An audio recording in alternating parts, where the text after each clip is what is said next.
with First Alert Weather. Welcome back, folks. Remember, tomorrow is going to be a high-impact weather day for us. We have fairly high confidence that we are going to see a lot of strong wind gusts out there tomorrow, along with some lightning, some heavy rain. Medium confidence that we could actually see a tornado threat play out tomorrow, especially by midday into the early afternoon. Not expecting much of a flood risk for our area. There is going to be the potential for some regions of the southeast to see a little bit more rain than us, but I don't think we see too many flood reports out there tomorrow. Here's a close look at our radar network. So the rain is still away from us here in the CSRA. And you can see just about a year ago to the date, we were cleaning up a big mess in Burke County from a downburst wind event. So that was just video from that past event. We're expecting this event to be very similar. So treat it with some urgency. Make sure you are staying on top of the weather out there tomorrow. Here's a wider look at this system, and the severe weather threat is going to be connected with this cold front side of it. So that's what's timed out to show up for us as we head into around midday and the early afternoon. Enhanced risk across the entire CSRA for the most part, except that northern tip of the CSRA. So an enhanced risk level 3 out of 5. We do not see these days all too often, folks. So make sure you are definitely staying weather aware throughout the day tomorrow. These hash lines you're seeing in the risk, this is what the Weather Service puts out whenever they're expecting winds gusting over 70 miles per hour. So this is not just our usual severe thunderstorm wind event. We're expecting gusts over 70. So very intense winds out there with some of those storms.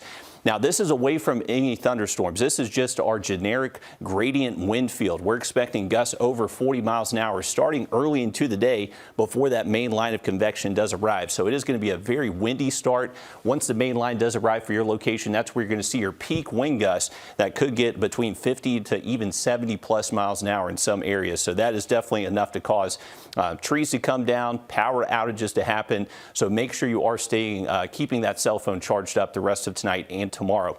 Here's a look at the rain that is going to be pushing in tonight. So this is from the warm front. Not going to be severe for us. Our temps will be in the 40s right around midnight. And what's interesting, this is a warm front pushing through tonight. So our temperatures in the 40s. By the time we get to sunrise tomorrow morning, our temperatures have increased close to 60 degrees in some places. So we're going to see temperatures actually warm up a good bit as we head into tonight and that rain does fall. This is going to be our main event. So the leading edge of this squall line is where you're going to have the potential for those strong wind gusts over 70 miles an hour and maybe even a few embedded tornadoes. Now, the thing is, we're going to have plenty of lead time on the wind threat. We're going to know the winds are coming in several hours in advance. The thing is, the tornado risk, they can quickly spin up in this type of scenario, which doesn't give you quite as much warning. So that's why we're making sure you have a way to receive those alerts quickly and that you can get to that safe shelter just as quickly too.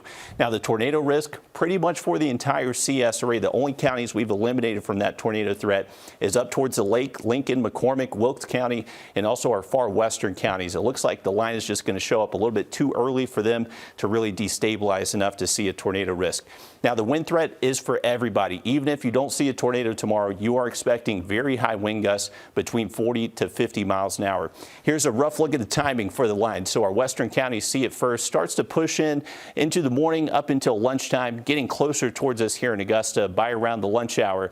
And then once we get into the eastern CSRA, they'll be the last to see it, and they'll likely see the highest chance of severe weather as well tomorrow afternoon. So first alert in effect tomorrow. I'm going to toss things over to First Alert meteorologist Emily Acton to talk about that event from almost a year ago today. Yeah, Riley, we saw